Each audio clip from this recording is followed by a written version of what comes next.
I stumbled across this and I thought this was pretty cool. I've been doing this Poden College challenge, and this particular one is about SQL injection. And so this is just like a simple login page. If you can see, okay, if that ever loads. There we go. Super duper simple. Wow, that's new. Oh wait, I forgot to start it. So you start it by activating just the challenge program. I'm gonna let that run on the side window here and refresh this. You'll probably see you should see a GET request here.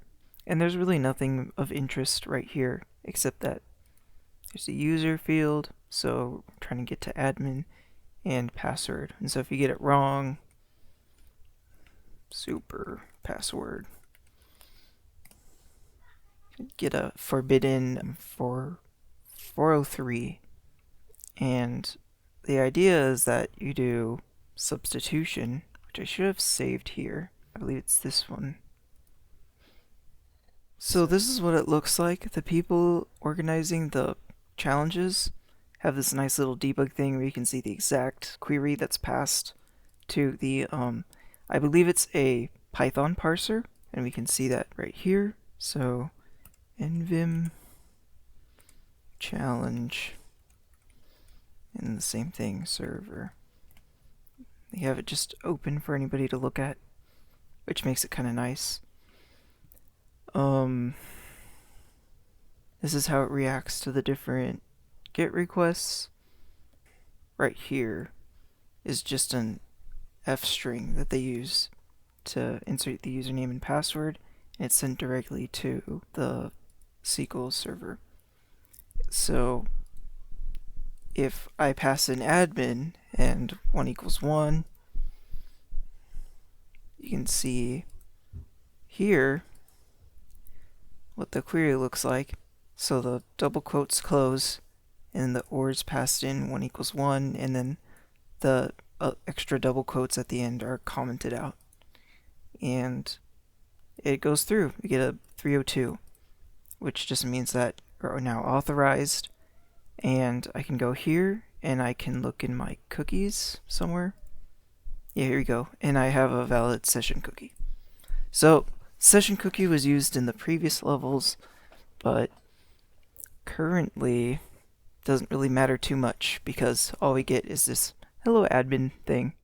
So it's just binary, you know. If you get it right, you get a hello admin with a 302 status, and if not, you get a 403.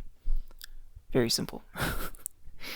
So that means you're able to brute force the password by passing in one character at a time and building it up until your whole string is built up.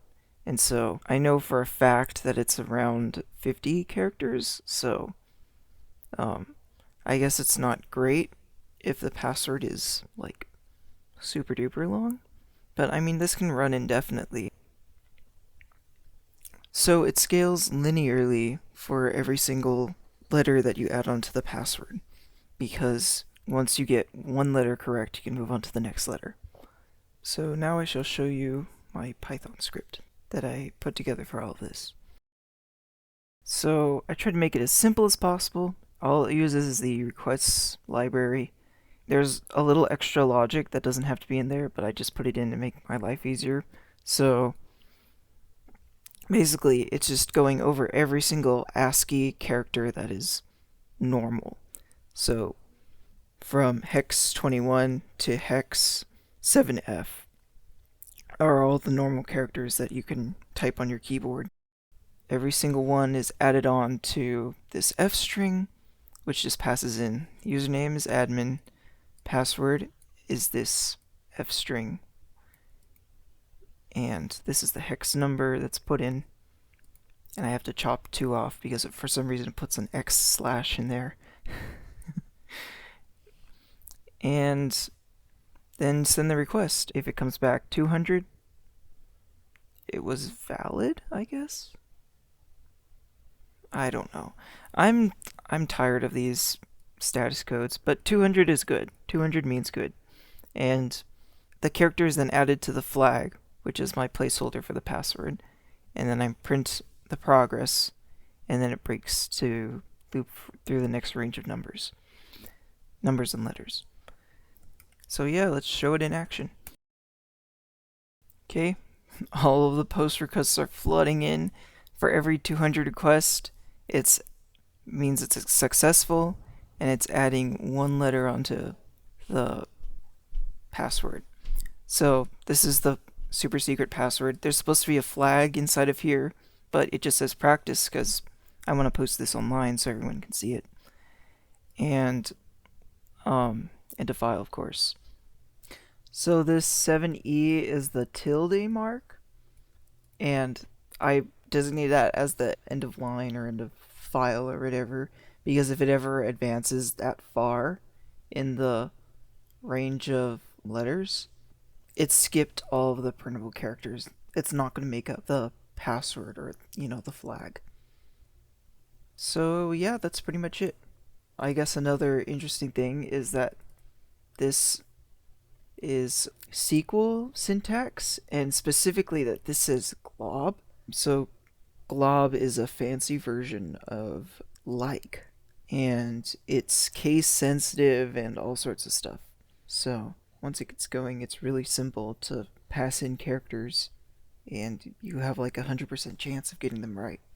So anyway, that's the idea. Thought it was cool.